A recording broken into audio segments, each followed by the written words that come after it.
मैले तपाईहरुले भेदभावपूर्ण ढंगले भाषाको प्रयोग गर्नुभयो भनेको होइन।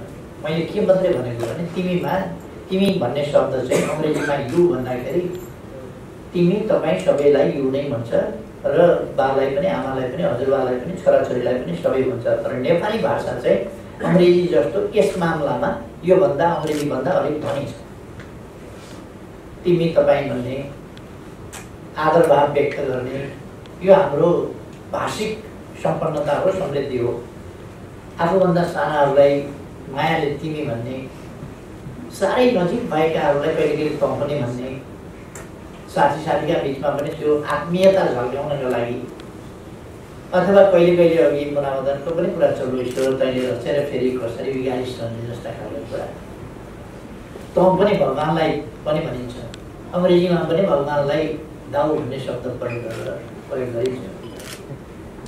तर हाम्रो भाषा चाहिँ तिमी तपाई तँ हजुर विभिन्न शब्दमा बोलाउँदाखेरि हामी हजुर भनेर जवाफ दिन्छौँ। कसैले बोलायो भने हजुर भनेर बोल्छौँ। त्यस्तो खालको एउटा शिष्ट शब्द हो। त्यसकारण हामीले अरूको नकल मात्रै नगरौँ, आफ्नो भाषिक सम्पन्नता भाषिक ओजतालाई कायम राखौँ।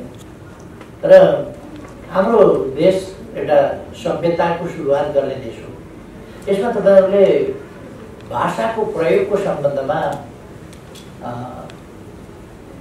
प्रश्न उठाउनु भएको छ, सम्पादकीय पनि लेख्नु भएको छ। त्यसको दुईटा पक्ष हुन सक्छ। एउटा साँच्चै भाषा अलिक खस्कियो, भाषा खस्किनु हुँदैन, भाषाले मर्यादाका सीमाहरू नाग्नु हुँदैन। विचार आफ्ना हुन सक्दछ, असहमति हुन सक्दछ, विरोध हुन सक्दछ, आलोचना हुन सक्दछ, तर भाषिक संयम, भाषिक स्तरीयता र भाषिक मर्यादा त्यसका सीमाहरू उल्लङ्घन हुनु हुँदैन भन्ने मनसायका साथ पनि सम्पादकीयहरू आएका छन्। भने आफै सम्पादकीय लेख्ने सम्पादकजीहरूका भाषा आफ्नै सञ्चार माध्यमहरूमा पनि यसो हेर्नु भए पनि हुन्छ।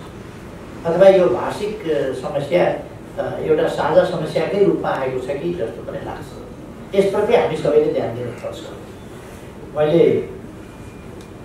मलाई तिमी भनेकोमा होइन, मैले मलाई तिमी भन्नुभयो भन्ने कहिल्यै गुनासो गरेको होइन। मलाई त तिमी होइन तँ भने पनि हुन्छ, त्यसले के फरक पार्छ र म आफ्नो हकमा मेरो केही पनि डिमान्ड होइन। प्रश्न के हो भने हाम्रो भाषिक श्रेष्ठता जुन छ, सम्पन्नता जुन छ र यो भाषिक श्रेष्ठता जुन छ त्यो यसमा थुप्रै यस्ता पक्षहरू छन्। हाम्रो भाषामा धेरै ठुलो जनसङ्ख्याले बोल्ने भाषा होइन हो, तर यसमा नेपाल शब्दहरू जस्ता, अनुकरणात्मक शब्दहरू जस्ता र आदरार्थी शब्दहरू जस्ता यस्ता थुप्रै कुराहरूले हाम्रो भाषालाई समृद्ध बनाएको छ। त्यतापट्टि हामी यस समृद्धिलाई बचाउँ भन्ने कुरा हो। साहित्यमा प्रयोग हुनु बेग्लै कुरा। साहित्यमा बाको बारेमा लेख्दा तिमी, आमाको बारेमा लेख्दा तिमी, हाम्री हजुरआमा यस्तै थिइन्, हाम्रा हजुरबा यस्ता थिए, हजुरबाले यसो भन्थे, हजुरआमा यसो भन्थिन्, त्यस्तो पनि लेखिन्छ। तर त्यो साहित्य हामी बोलीचाली हाम्रा व्यवहारहरूमा गरिन्छ भने त्यस्तै सञ्चार जगतले पनि हाम्रो भाषिक सम्पन्नतालाई अंग्रेजीको नकल गरेर बिर्सिनुमा गर्व नमान्दा हुन्थ्यो कि भन्ने मेरो आग्रह हो। त्यसमा मेरो कुनै जिद्दी छैन। तपाईहरुको अब यो हामीले गरेको नकलै हो, अंग्रेजीको नकलै हो। तिमी सबै तिमी। यो हाम्रो भाषाको मर्यादा अनुसार चाहिँ होइन भन्ने मात्रै मेरो कुरा हो। यसमा हामी सबैको एउटा साझा कुरा हो। साहित्य जस्तै सञ्चार माध्यम पनि साहित्यकै स्तरमा हो भन्ने हो भने सञ्चार माध्यम र साहित्यमा फरक छ। भगवानको भजन र पत्रकारले गर्ने टिप्पणी फरक कुरा हो भन्ने मात्रै कुरा हो। यसप्रति भगवानको भजनमा त पनि चल्छ। पत्रकारले गर्ने टिप्पणीमा अलिक चल्दैन कि यदि कुनै भाषामा अङ्ग्रेजी जस्तो ठुलो भाषामा अलिक त्यस्तोमा त पनि चल्या भए हामी नकल गर्थ्यौँ कि, तर तिमी चल्या हुनाले त्यसको नकल गरेका छौँ, नगर्दा हुन्थ्यो कि जस्तो लाग्ने मेरो विचार हो। हाम्रो समाजलाई हाम्रा राम्रा पक्षहरूलाई चाहिँ जोगाएर राख्नु भन्ने मेरो एउटा आग्रह हो। यसमा अरू धेरै केही भन्दैन। अदालतको फैसला मान्नु पनि पर्छ र बेठिक छ भने वा बेठिक लाग्दाखेरि पनि विरोध गर्न सकिन्छ। तपाईँहरूलाई थाहा छ सत्यभन्दा ठुलो केही हुँदैन। सत्यभन्दा ठुलो अदालत पनि। अदालत लोकतन्त्रमा शक्ति तीर्थीकरणको सिद्धान्त अन्तर्गत स्वतन्त्र न्यायालय भनेर मानिन्छ र न्यायालयबाट त्यस अनुसारको मर्यादाको अपेक्षा गरिन्छ, त्यस भूमिकाको त्यस धर्मको निर्वाहको अपेक्षा गरिन्छ। त्यस्तो भएन भने लोकतन्त्र अप्ठ्यारोमा पर्छ, लोकतन्त्रका मूल्य मान्यता अप्ठ्यारोमा पर्छ र अदालतप्रति जनताको मनमा विश्वासको कमी भयो भने, अदालतप्रति मर्यादाभाव जनतामा कमजोर भयो भने शक्ति पृथकीकरणको सिद्धान्त र लोकतन्त्र कमजोर हुन्छ कि भन्ने चिन्ता हो। त्यसकारण अदालतप्रति यस्तो मर्यादाको अपेक्षा गरिन्छ जहाँ मान्छेलाई असहमतिका बावजुद स्वीकार्न नहोस्। असहमतिका बावजुद मुद्दा हार्ने र जित्नेका पक्ष हुन्छन्। हार्ने पक्षले साधारणतया अन्याय पर्यो भन्न सक्छ, तर वस्तुतः उसको मनले चाहिँ अन्याय पर्यो नभन्ने स्थिति पनि हुनसक्छ। मैले हारेको ठिकै छ भन्ने स्थिति पनि हुनसक्छ कानुन सम्मत हिसाबले। अब अदालत यो अदालतका फैसलाहरू नजिरका रूपमा हुन्छ। आज मैले के कमेन्ट गरेँ या कुन सम्पादकले के लेख्नुभयो अथवा कुन सञ्चार माध्यमले कसरी प्रसारित गर्यो, कुन रूपमा ग्रहण गर्यो भन्ने मात्रै होइन, त्यो इतिहासमा मूल्याङ्कनको विषय हुन्छ र दशकौँ अगाडि मात्रै होइन, सैकडौँ वर्ष अगाडि, सयौँ वर्ष अगाडि कुनै अदालतले गरेको फैसला आज नजिरको रूपमा सकारात्मक वा नकारात्मक दृष्टान्तको रूपमा त्यसलाई प्रस्तुत गरिन्छ। पाकिस्तानका थुप्रै फैसलाहरू त्यस रूपमा बडो चर्चामा आउने गर्छ। हुन त हाम्रो अदालतको फैसलामा पनि पाकिस्तानको नकारात्मक कुराहरूको चाहिँ चर्चा देखिन्छ। अहिले मेरो त्यो विषय होइन कि मैले त्यसको चिरफारमा जान खोजेको होइन। अदालतको फैसला न्यायसम्मत हुनुपर्दछ। न्याय भनेको संविधान र कानुन सम्मत हुनुपर्दछ। न्याय हुन्छ कि हुँदैन भन्ने होइन, न्याय चाहिँ तत्कालीन संविधान, कानुन, सामाजिक प्रबन्ध, समाजले स्वीकारेका मूल्य मान्यताहरूका आधारमा न्याय निरूपण गरिन्छ, संविधान कानुनका आधारमा। त्यसकारण त्यसलाई न्याय मान्नुपर्छ। त्यो अपेक्षा आम जनताले गरेका हुन्छ, सबैले गरेका हुन्छ। एकपल्ट एउटा फैसला उस्तै प्रकृतिको फैसला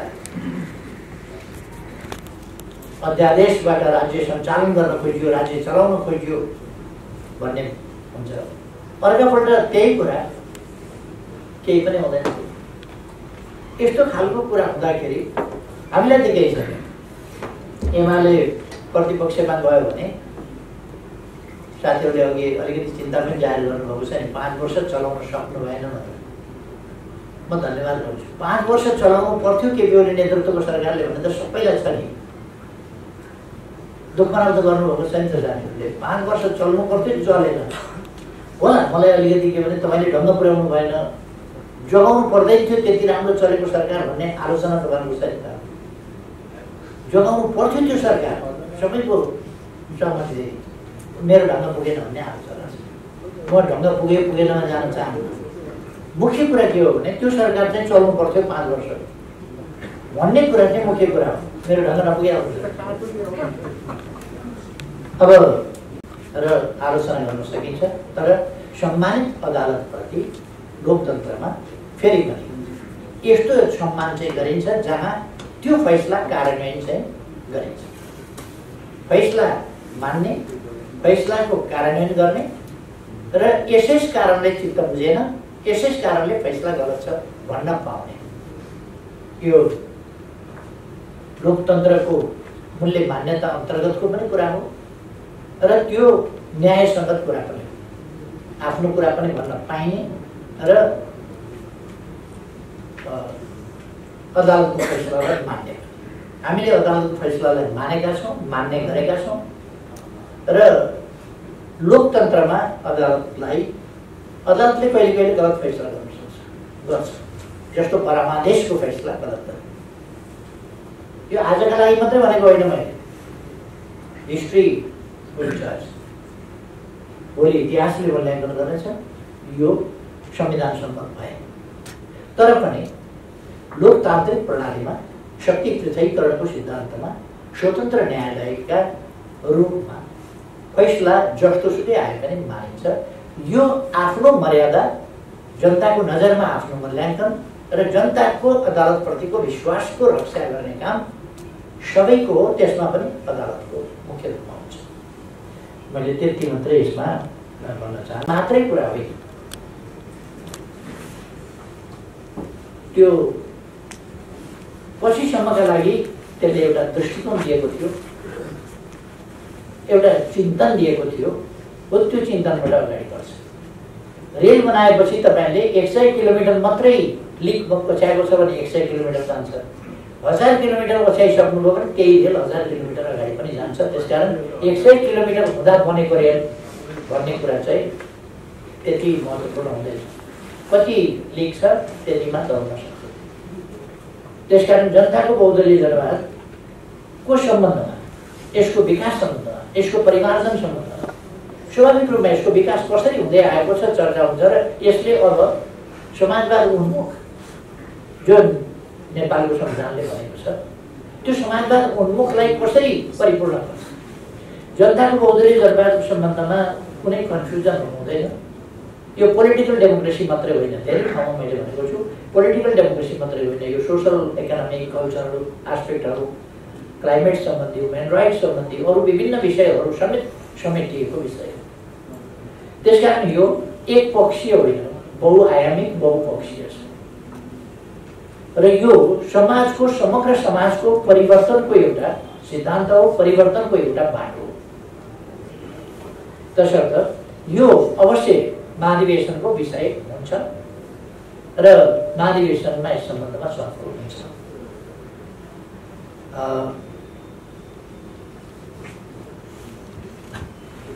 अहिलेको व्यवस्था र बीचमा भिन्नता छ कि छैन? जनताको बहुदलीय जनवादका अंशहरू अहिलेको प्रणालीमा छन्। जनताको बहुदलीय जनवाद भनेको समृद्ध नेपाल, सुखी नेपाली हो, त्यसको गन्तव्य भनेका छौँ, जो उपलब्धि भइसकेको छैन, जो हासिल भइसकेको छैन। त्यसकारण त्यो हासिल गर्न पर्छ। जनताको बहुदलीय जनवादमा पुग्न समृद्धि, न्याय र समानता सहितको समृद्धि समाजवाद हो, जहाँ मान्छेले सुख प्राप्त गर्न सक्छ। समृद्धि मात्रै होइन, पर क्यापिटा इन्कमबाट मात्रै होइन, अथवा जिडिपीबाट मात्रै हेरिने समृद्धि होइन, हरेक व्यक्तिको जीवनमा हेरिने समृद्धि हो र हरेक व्यक्तिको अधिकारमा पहुँच, त्यसै गरेर सम्पूर्ण हक अधिकारको अवस्था, सामाजिक न्याय, समानताको प्राप्ति, भयरहित जीवन बाँच्न पाउने अधिकार र सम्मानित जीवन बाँच्न पाउने अधिकार लगायतका जैविक र मानवीय आवश्यकताहरूको न्यायोचित परिपूर्ति भएको समाज नै जनताको बहुदलीय जनवाद हो, त्यसको विकसित रूप हो र त्यहाँ पुग्ने गन्तव्य यसले भन्दछ, जसलाई हामीले परिपूर्ण लोकतन्त्र भनेका छौँ, कम्प्रेहेन्सिभ डेमोक्रेसी। त्यसकारण यो कम्प्रेहेन्सिभ डेमोक्रेसी। मलाई एकपल्ट एकजना नेताले सोध्नुभयो, डेमोक्रेसी भनिसकेपछि फेरि कम्प्रेहेन्सिभ किन भन्नु पर्यो, पूर्ण परिपूर्ण किन भन्नु पर्यो, डेमोक्रेसी भनेपछि पूर्ण भइगयो नि भनेर। त्यसका निम्ति अहिले भर्खरै साथीहरूले प्रसारण पनि गर्नुभएको छ। बिपी कोइरालाले 2035 साल माघ 27 गते बीबीसीलाई दिनुभएको अप्रकाशित अन्तर्वार्ता अहिले उहाँकै आवाजमा प्रकाशित भएको छ। यहाँहरूले नै गर्नुभएको छ प्रकाशित। त्यो इन्टरभ्यू हेर्नुभयो भने थुप्रै प्रश्नहरू, जातीय प्रश्नहरू, डेमोक्रेसीको प्रश्न, राष्ट्रिय एकताको प्रश्न आदि प्रश्नहरूको जवाफ त्यहाँ पाइन्छ र किन परिपूर्ण लोकतन्त्र भनेको रहेछ भन्ने कुराको जवाफ त्यो मलाई सोध्ने साथीहरूले पनि, जो नेताले सोध्नुभएको थियो उहाँले पनि आफ्नै गुरु बिबी कोइरालाजीको त्यो इन्टरभ्यू हेरेर त्यसबाट बुझ्नुभएको हुन्छ। मैले उहाँलाई धेरै राम्ररी बताउन पनि भ्याएको थिइनँ। त्यही इन्टरभ्यू हेरे पनि हुन्छ भन्ने मलाई लाग्छ।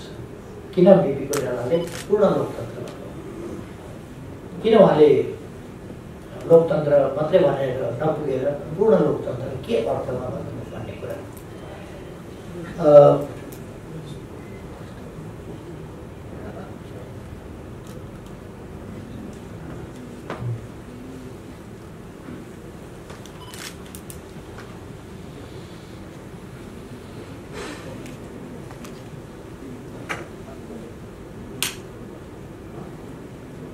अलिअलि साथीहरूले आत्मआलोचना छ कि छैन भनेर भन्नुभएको छ। खास गरी यो प्रेससँगको सम्बन्धको प्रश्नमा पनि अलिकति उठाउनुभएको छ। म चाहिँ अब एउटा कुरा के भन्न चाहन्छु भने म पनि डेमोक्रेसीलाई सुदृढ गरौँ भनेर लागेको छु। साथीहरू पनि त्यही उद्देश्यमा लाग्नु। त्यस कारण अब यो खटपट छ भने बन्द गरौँ, खटपट बन्द गरौँ, एकदम मैत्रीपूर्ण ढङ्गले डेमोक्रेसीलाई स्ट्रेन्थन गर्न लाग्यो। मेरो तर्फबाट गरिएको खटपट पनि खटपट अर्कै हो। अब साथीहरूको तर्फबाट गरेको खटपट पनि पक्कै राम्रो कुरा त हुँदैन होला। अथवा यसलाई चाहिँ नै अन्त्य गरौँ न, जसले गरे भए पनि अब त्यसलाई छोडेर अगाडि बढौँ भन्ने मेरो चाहिँ आग्रह छ।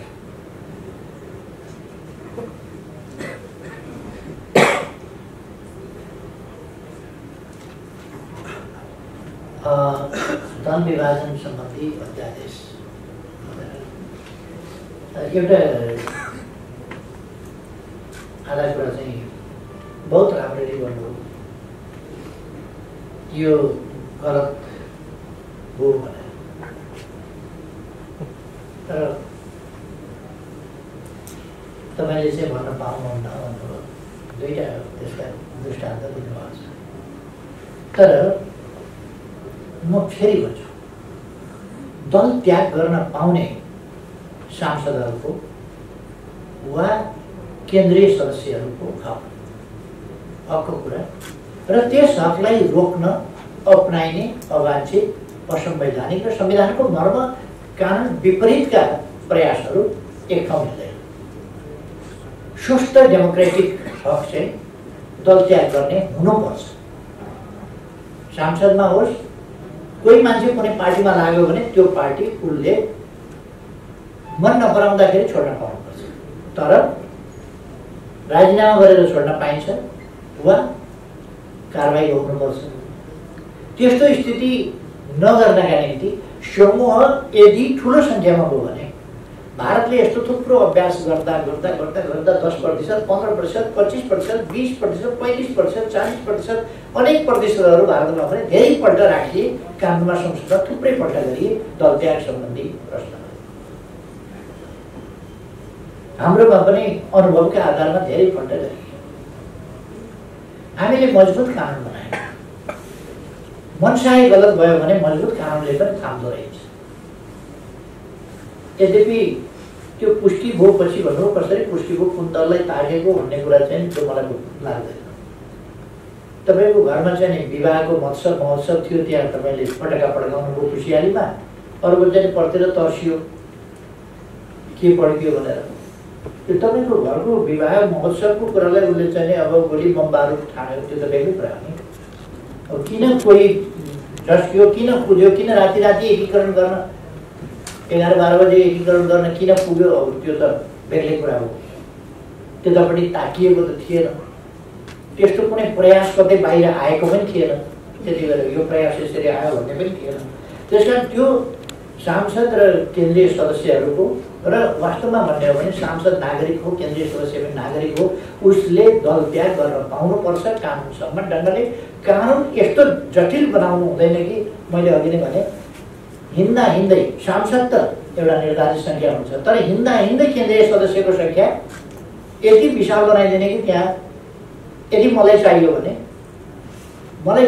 मैले के गर्ने भयो भने एउटा सानो पार्टीको नाममा आफ्ना मान्छे चाहिँ 300 पार्टीभित्र हुलिएपछि त अब म सेफ साइडमा 40% पुग्दै कहाँबाट फुटाउन पाउँछ। अध्यक्षज्यूले 600 थप्नु भएको थियो नि त संविधान संसद विघटन भएको भोलिपल्ट पालटामा, त्यही सम्झिनु भयो होला खास नेकपामा, त्यही सम्झिनु भयो होला मलाई भन्दाखेरि। जब प्रश्न के हो भने नि तपाईँले तरबार हान्नुभयो भने मैले ढाल त तेर्स्याउने भएँ नि। राजनीतिमा स्वाभाविक कुरा हो, यहाँ कसैको अधिकार खोसिएको छैन, कसैको अधिकार नखोसिकन आफ्नो अधिकारको प्रयोग गर्न पाइन्छ। त्यसकारण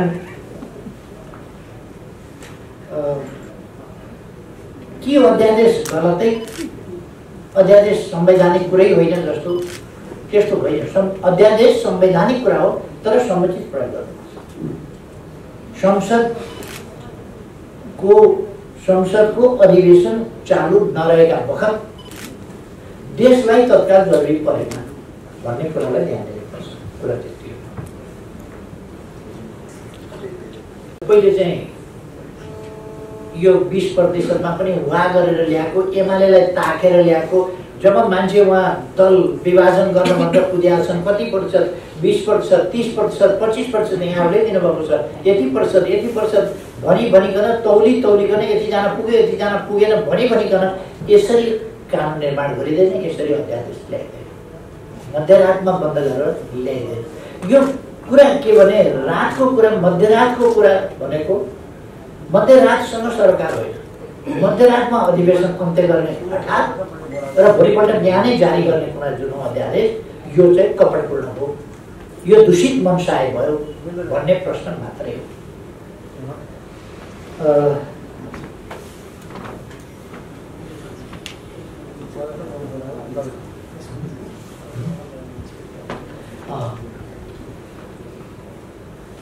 एउटा अध्यादेश ल्याइरहनु पर्दैन। अब फेरि तपाईँले अध्यादेश ल्याउनुहुन्छ कि हुन्न भन्ने तपाईँहरूले सोध्नुपर्छ। त्यो म त्यस्तो अध्यादेश ल्याउँदिनँ। संसदबाट वा 40% वा भन्ने चाहिँ मैले हिजो ठिक गरेका थिएँ, त्यो चाहिँ प्रस्ताव संसदमा ल्याएर संसदबाट पारित गरेर संविधानको उपयुक्त ढङ्गले कार्यान्वयन हुन सकोस्, स्वतन्त्रताका हकहरू पनि कायम हुन सकुन्, दल विभाजन सम्बन्धी अमर्यादित खालका कुराहरू पनि नहुन् भन्नका निम्ति यो कि त महाधिवेशनबाट निर्वाचित केन्द्रीय समिति हुनु पर्यो, बाटा हिँड्दैको केन्द्रीय समिति होइन। यो मैले 600 थपेको त याद गर्नु हो। केन्द्रीय समिति कहिले कसैको 4000 भनेको 4000बाट 7000 थपिएको भन्ने सुन्नुभएको होला, मैले त 600 मात्रै थपेको थिएँ। त्यसकारण यस्तो कुराहरू मैले थपेको भयो भने त्यो थपेकोलाई काउन्ट गरेर कोही छुट्न नपाउने हुनु हुँदैन। त्यति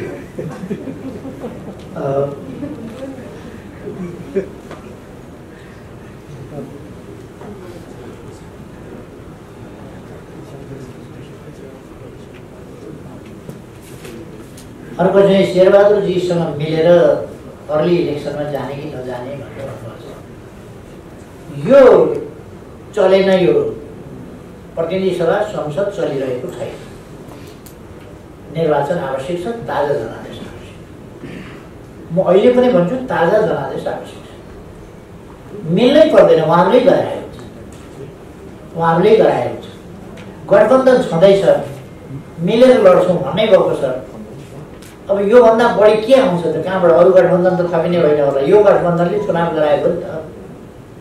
तर 2.5 महिनासम्म सरकार बन्दैन, यस्तो अकर्मण्य स्थितिमा कुनै काम हुँदैन, यस्तो अकर्मण्य स्थितिमा ताजा जनादेशका लागि जानु, मैले गराउँदा मात्रै होइन, अरूले गराउँदा पनि देशको बहुमूल्य समय बर्बाद गरेर बस्नु हुँदैन, ताजा जनादेशमा गएर देशलाई गतिशील बनाउनुपर्छ।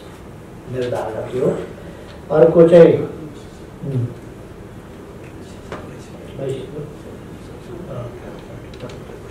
ए 14 जना सांसदहरूको भन्ने एउटा कुरा, तिनीहरूलाई कारबाही गरेको प्रसङ्गमा म एउटा उठाउनु परेको छु। एकपल्ट स्पष्टीकरण सोधियो, होला अर्कोपल्ट पनि स्पष्टीकरण सोधियो, घटनाक्रमहरू फरक फरक पर्दै गएपछि जोडियो। फेरि पनि सुध्रिन हुन्छ कि यदि फर्किन हुन्छ तपाईँहरू भने क्षमा दिइन्छ भनियो। यो कारबाहीको कुरो स्थगित गर्ने हो भने, हटाउने हो भने हामी फर्किन्छौँ भन्ने सन्देश आएपछि तदनुसारको कारबाहीलाई रद्द पनि गरियो। ल आउनुहोस् भनेर त्यो पनि गरियो। यो राजनीतिमा कुनै हिसाब किताब बिना खुरुखुरु काम गर्दै जाने मात्रै भन्ने कुरा हुँदैन। पार्टी नफुटोस् भन्नका लागि कारबाही रद्द गर्ने पनि कुरा हो। तर हामीले सभामुख कहाँ कारबाही गरेको कुरो, निष्कासन गरेको कुरो पठाएका थिएनौँ, सम्प्रेषित गरेका थिएनौँ। त्यति गरे पछि हामीले सम्प्रेषित गर्यौँ। सम्प्रेषित गरिसकेपछि सभामुखले विचाराधीन भनेर, विचार गर्ने भनेर पक्षपातपूर्ण ढङ्गले कसैको ढोकाइबाट ल्याएर सुट्न टाँस गर्नुपर्ने, कसैको चाहिँ म विचार गर्छु, त्यहाँनिर सभामुखलाई निष्कर्षण पावर दिएको छैन। संविधानले, कानुनले सूचना जारी गर्नुपर्छ, त्यति मात्रै हो। यो बिल्कुल गलत कुरा हो। सभामुखको रवैया निष्पक्ष हुनुपर्ने सभामुख निष्पक्ष नभएर गठबन्धनको पक्षमा र प्रतिपक्ष पार्टीको विरुद्धमा स्पष्ट रूपमा सभामुख देखियो। र निर्वाचन आयोगको भूमिका पनि निष्पक्ष देखिएन। दबावमा परेर दबाव अन्तर्गतका निर्णयहरू गरेको देखियो। अब सबै संरचनाहरूको, सबै निकायहरूको सम्मान गर्नुपर्छ, तर निकायहरू सजग पनि रहनुपर्छ कि गल्तीबाट जोगिन निष्पक्ष भूमिका निर्वाह गर्नका लागि। पार्टी के हुने रहेछ,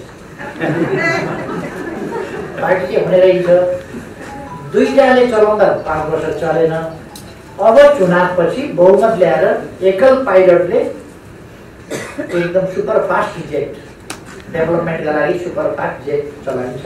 म साथीहरूलाई ढुक्क हुन आग्रह गर्छु। कसको लगानीलाई स्रोत नखोजिने हो भन्ने पत्रकार साथीहरूलाई, सम्पादक मित्रहरूलाई थाहा छ। कसको लगानीको स्रोत नखोज्न खोजिएको हो त्यो पनि हामीलाई थाहा छ। त्यसो भएर मैले यसमा धेरै केही भनेर पर्ला जस्तो लाग्छ। तर हामी मनी लाउन्ड्रिङ सम्बन्धी यो मनी लाउन्ड्रिङ विरुद्धको अनुबन्धको एउटा पक्ष हो र हामीले अनुचित ढङ्गको आर्जन, कालो धनलाई सेतो बनाउन नदिने भनेर प्रतिबद्धता जनाएका छौँ इन्टरनेसनल पनि।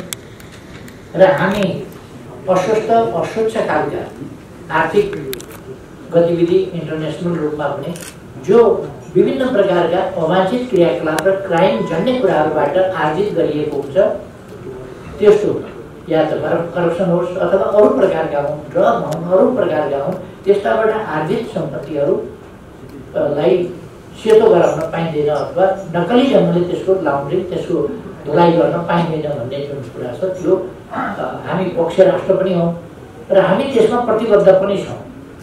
अहिले जुन कुरा आयो कि जस्तोसुकै भए पनि लगानी गर्न पाइने भनेपछि यो यसले नेपालको एउटा मनसाय, अहिलेको सरकारको मनसाय खतरनाक देखियो। यो त कालो धनको कारोबारमा ढुलकी मार्ने उद्धत गरिरहेका छ। कालो धनको खेल मैदान नेपालले बनाउन खोजिरहेका छ। यो यसलाई चाहिँ यहाँ वासिङ मेसिन बनाउन खोजिरहेको छ नेपाललाई, लाउन्ड्रिङ। यो कालो सम्पत्ति चाहिँ ऐलान गरिदिएपछि त नेपाल आउने भयो यसरी भनेपछि यहाँ दुनियाँको कालो धन थुपार्ने खालको स्थिति हुने भयो। त्यसले नेपाललाई अन्तर्राष्ट्रिय क्षेत्रमा थुप्रै पक्षहरूमा अप्ठ्यारो पार्न सक्छ। यसले नेपालमा विपत्ति ल्याउन सक्छ। विकास भई विपत्ति ल्याउन सक्छ। हामी अविश्वसनीय पात्र हुन सक्छौँ अन्तर्राष्ट्रिय नजरमा। हामी शङ्काको घेराभित्र पर्न सक्छौँ अन्तर्राष्ट्रिय नजरमा। त्यसकारण यो धेरै गम्भीर विषय हो। यसर्थ हामीले यसको विरोध गरेका छौँ। समाज परिवर्तनको उद्देश्य र हाम्रो गन्तव्य ध्येयमा केन्द्रित हुनुपर्ने हो, तर त्यसो नभएर स्वार्थमा केन्द्रित हुने प्रवृत्ति बढी देखिएको छ। यो प्रश्नकर्ता साथीले उठाउनु भएको ठिकै हो र यसमा तपाईँले कति जिम्मा लिनुहुन्छ भन्ने पनि छ। मेरो तर्फबाट कुनै कमी कमजोरी भएको कारणले त्यस्तो भएको छ भने त्यसको जिम्मा मैले पनि लिनुपर्छ। छैन भने निरर्थक ढङ्गले अर्कोले गल्ती गर्छ भने अर्कोले जिम्मा लिने कुरो हुँदैन। यो एकछिनका लागि मात्रै कति बेरको तर्क कस्तो कति बेरको तर्क कस्तो गर्नु हुँदैन। यो हुने गरेको छ राजनीतिमा।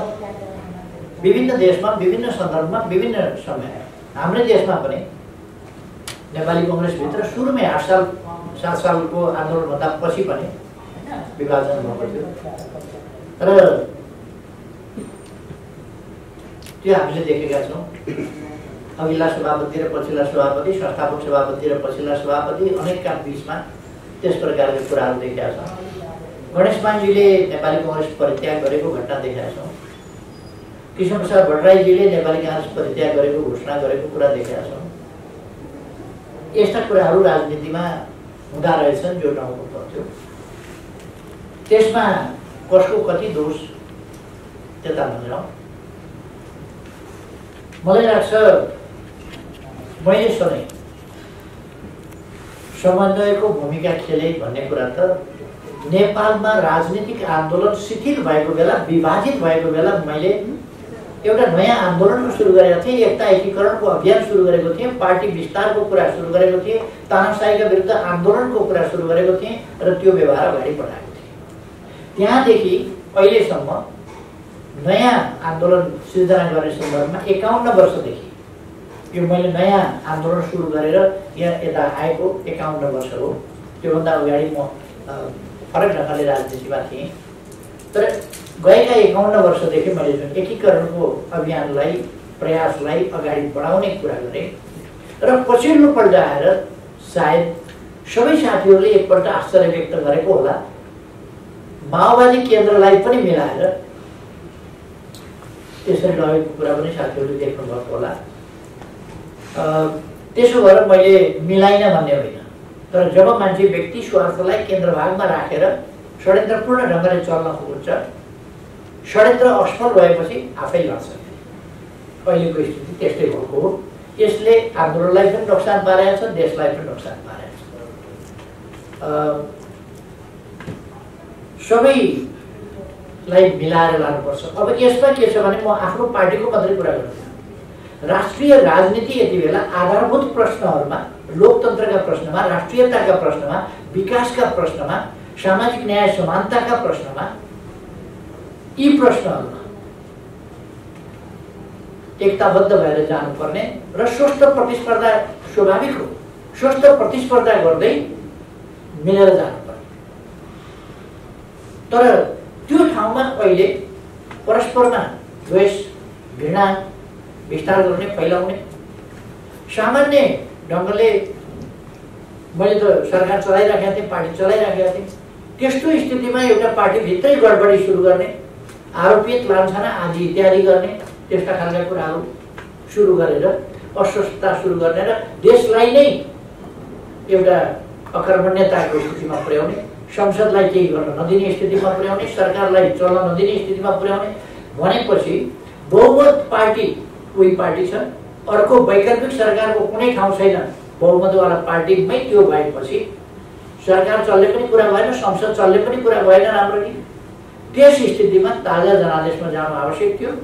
त्यस न्याउलाई प्रतिगामीदेखि लिएर अनेक चिजका अब धेरै मान्छे पनि त्यसका पछाडि कुदेको देखियो।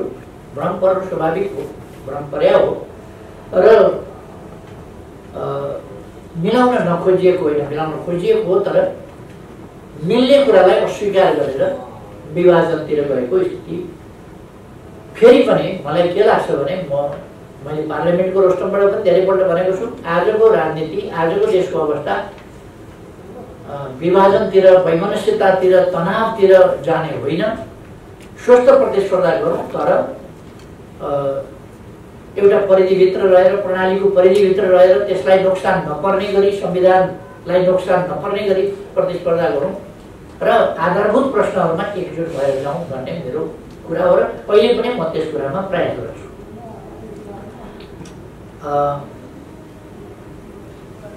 शासकीय व्यवस्था अहिले हामी एउटा सङ्क्रमणकालीन अवस्थामा छौँ। विश्वव्यापी रूपमै यस प्रकारका प्रवृत्तिहरू कमबेस देखिन्छन्। हाम्रो देशमा अलिकति बढ्दै भ्रष्ट प्रवृत्ति, कमिसनखोरी प्रवृत्ति, अनेक प्रकारका पेटिक प्रवृत्तिहरू निकै जब्बर देखिएका छन्। त्यसको सबभन्दा पछिल्लो उदाहरण त अब जस्तोसुकै धन भए पनि लगानी गरेपछि त्यो लगानीलाई चाहिँ नखोज्ने भन्ने कुराको रूपमा पनि प्रकट भएको छ। यस्ता अरू कुराहरू पनि प्रकट भएका छन् जो अहिले म त्यति धेरै जान चाहन्छु।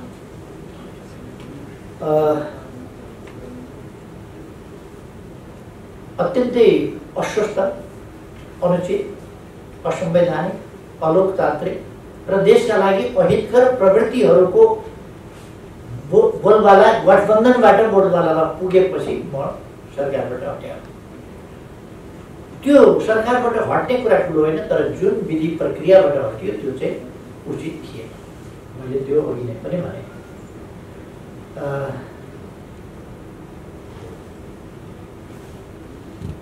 एकजना जेलले मुहार फेरिएन नि भन्ने कुरा गर्नुभयो।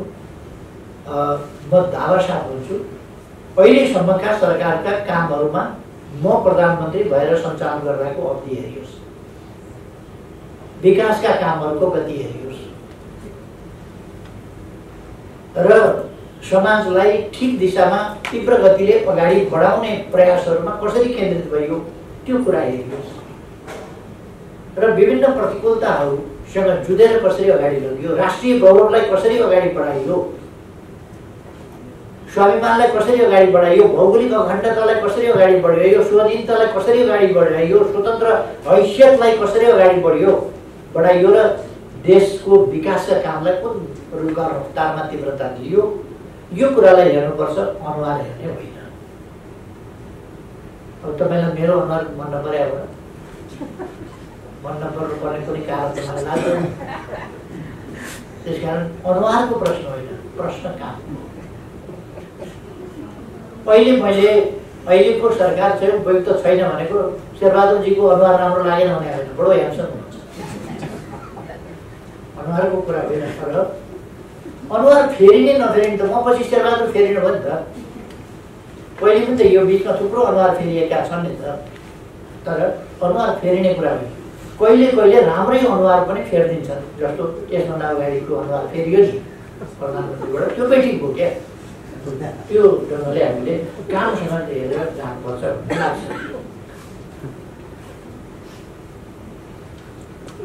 सामाजिक स्थिति कहाँनिर छ भने यत्रो विघ्न जङ्गट हो, सम्पादक साथीहरूको 3 जसो मात्रै महिला साथीहरू देखिनुभयो सम्पादक। यो त राजनीतिमा मात्रै होइन रहेछ कि क्या हो?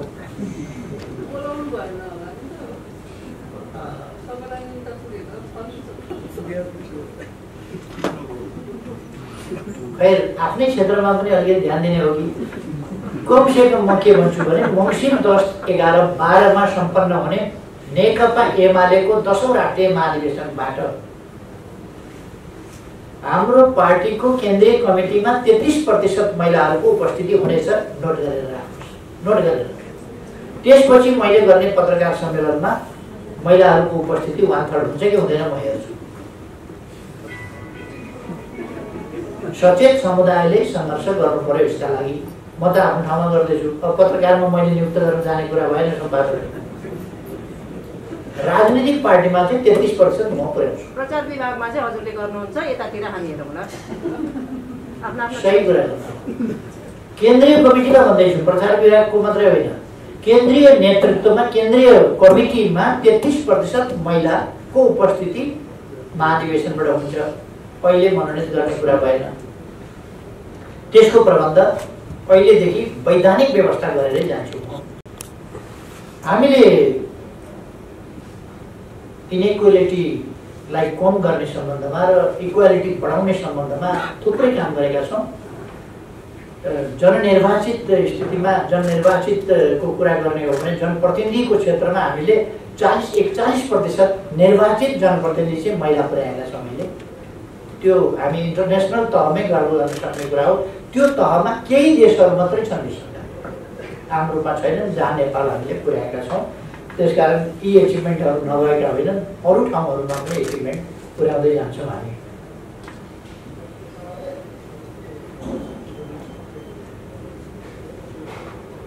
अर्को कुरा के भने पावर केन्द्रित गर्यो भने शक्तिशाली प्रधानमन्त्री भयो भने पावर केन्द्रित भएकै हो। रक्षा मन्त्री मेरै मातहत, गृह मन्त्रालय रक्षा मन्त्रालय मेरै मातहत, गृह मन्त्रालय मेरै मातहत, अर्थ मन्त्रालय मेरै मातहत, सिँगै मन्त्री परिषद मेरै मातहत, सिँगै सरकार मेरै मातहत राखेरै चलाएको। संवैधानिक व्यवस्था पनि त्यस्तै छ, चलाउने पनि त्यसै गरियो।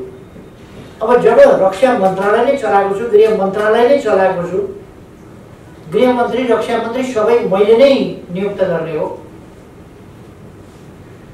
अनि त्यहाँ एउटा सचिवले चलाउने ठाउँ, एउटा एफडीले चलाउने ठाउँमा मैले हेरेँ, अनि त्यहाँ चाहिँबाट पावर आयो भन्ने कस्तो परिभाषा हो? सिँगै सरकार त प्रधानमन्त्रीका मातहतमा हुन्छ, मन्त्री परिषद प्रधानमन्त्रीका मातहतमा हुन्छ। त्यस कारण यो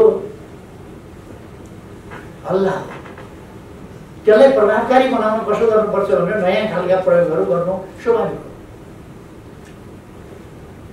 त्यसले प्रधानमन्त्री कमजोर हुने वा नहुने होइन कि मैले प्रत्यक्ष हेरेर प्रत्यक्ष रूपमा निर्देशन दिन र ठिक ढङ्गले कामलाई गति दिन र स्वच्छतातर्फका प्रयास, सुशासनतर्फका प्रयासलाई गति दिनका लागि हस्तक्षेप गरेर भन्न सकिन्छ। मैले गृह मन्त्रालयको राम्रै रेखदेख गरेको छु, अरू विकासका मन्त्रालयहरू, अरू सामाजिक मन्त्रालयहरू, विभिन्न मन्त्रालयहरूको बहुतै नजिकबाट मैले फलोअप गरेको छु, हेरेको छु, अनुगमन गरेको छु।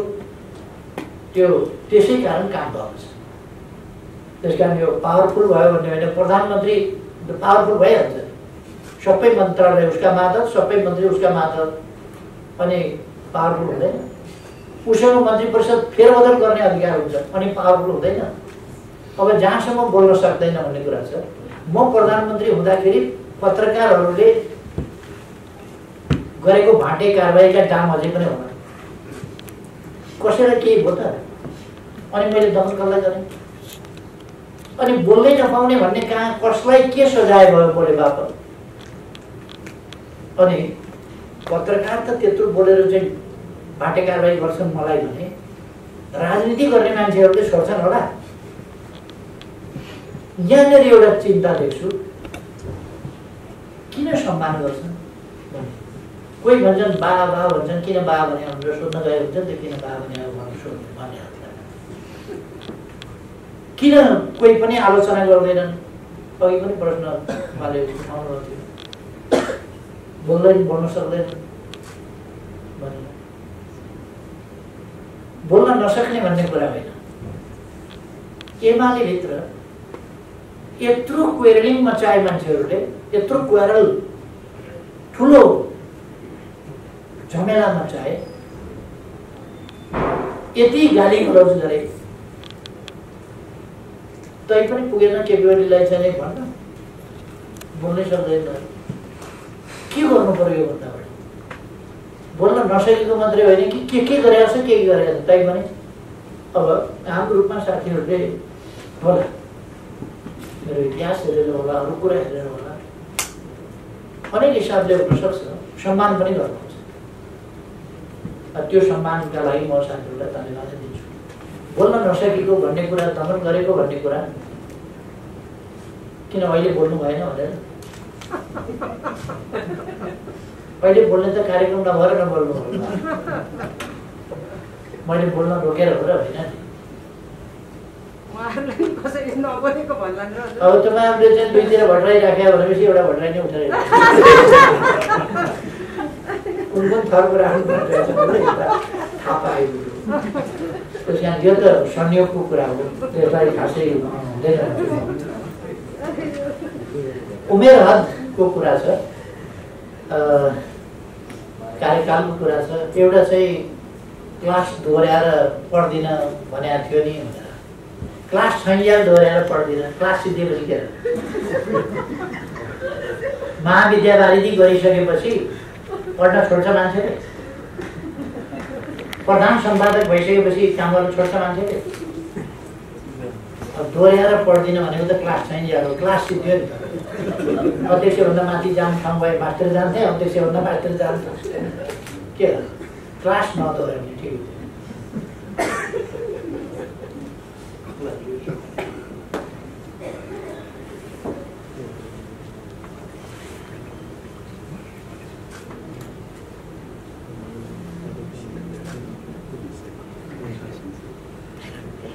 एमाले बसियो हुन खोजिया हो कि अथवा एक मना बनाउन खोजिया हो कि भनेर अवश्य नेकपा एमाले एउटा विचारमा केन्द्रित, एउटा उद्देश्यमा केन्द्रित, एउटा कार्यक्रममा सङ्गठित पार्टी हो र यो एक मना खालको पार्टी हो। यसमा वैचारिक अभिव्यक्तिको स्वतन्त्रता, विचारको स्वतन्त्रता, छलफल आदिका अधिकारहरू छन्। विधानले व्यवस्था गरेका छ, ती अन्तर्गत अधिकारहरू छन्। तर ती अधिकार केका लागि भन्दा फेरि पनि त्यसलाई एक मना बनाउनका लागि नै, पार्टीलाई एक मना बनाउने अधिकार सहितको एक मना। अब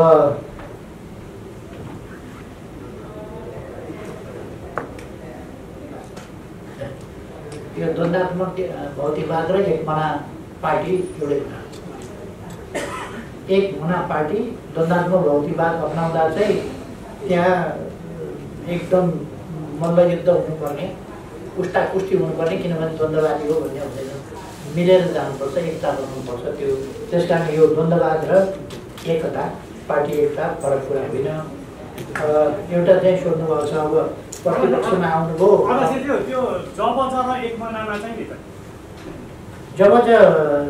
जब त्यो बहुलवाद मैले भन्नु बहुलवादलाई प्रश्रय दिन्छ नि त जब होइन। यो के भने विभिन्न विचारलाई सम्मान गर्छ, पार्टीभित्र चाहिँ एउटा विचार हो। जब मान्नेहरू एमालेमा हुन्छन् एउटा विचार मान्ने, जब नमान्नेहरू आफ्ना आफ्ना विचार समूहमा हुन्छन्। त्यो अरू विचार समूहलाई पनि हामी सम्मान गर्छौँ, अरूलाई पनि स्वीकार्छौँ।